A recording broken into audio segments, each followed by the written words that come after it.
Hey everyone, I want to take a quick video demonstrating the large water cycle, how it relates to our farm and some of the effect. So, here's our farm. This is a drone shot. You can see the rotational grazing. This tree line here is the creek. We're going to follow the flow of water through this creek to the 5 Mile Creek, which runs into the East Fork of Little Miami River. East Fork Lake runs into the Little Miami River, which runs eventually down into the Ohio River, eventually the Mississippi, out to the Gulf of Mexico, into the Atlantic Ocean. Water vapor comes off of, for our area, most of the weather comes out of the Gulf of Mexico or the West Coast Pacific Ocean. Clouds form, goes over what is mostly a lot of dry land out west. And eventually here in southwest Ohio, rain falls on the ground and the large water cycle starts over.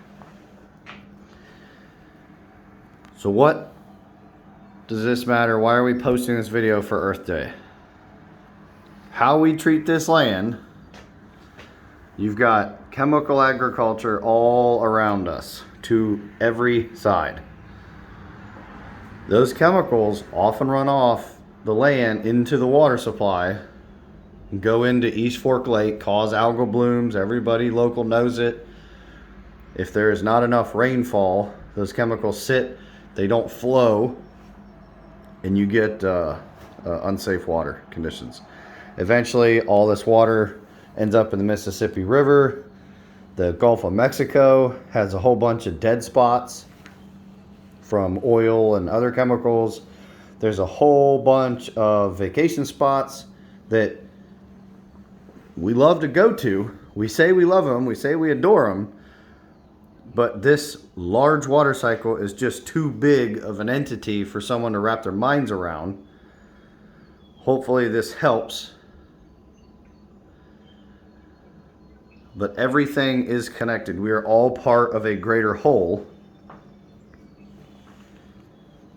And I know it's wildly oversimplifying, but if you buy food from farms that care about the water cycle, the water quality, a world away, the air quality, everything, if we want to be selfish about it, that will protect your vacation spots.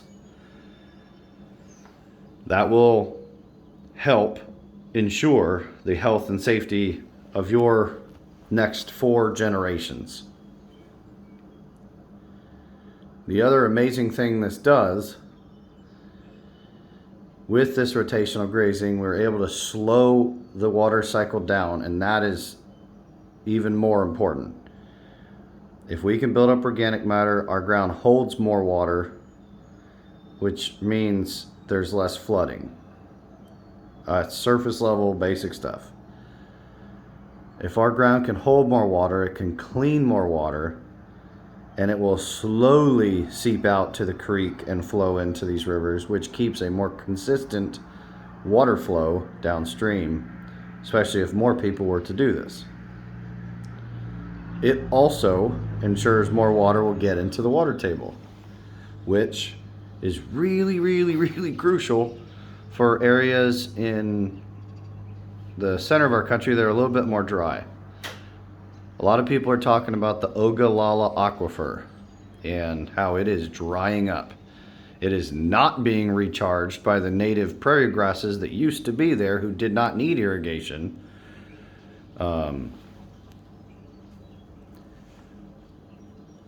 So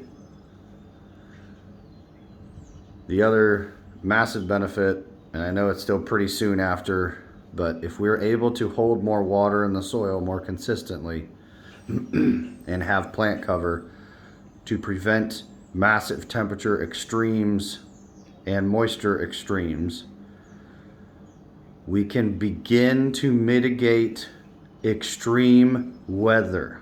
For example, an F5 tornado in December.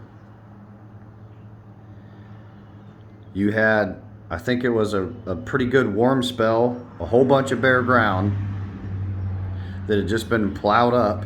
Bare ground, if it's warm, dries out very quickly, and then you have a whole bunch of cold, moist air coming in, or vice versa. That is the recipe for a tornado. So we've been able to improve this water cycle using the domesticated animals, which has in turn, with holistic management, fostered so much wildlife in an effort to protect some of the most beautiful places in the world. So, together we can restore and protect biodiversity. We have to restore it first. Happy Earth Day. If anyone has any questions, please give us a shout.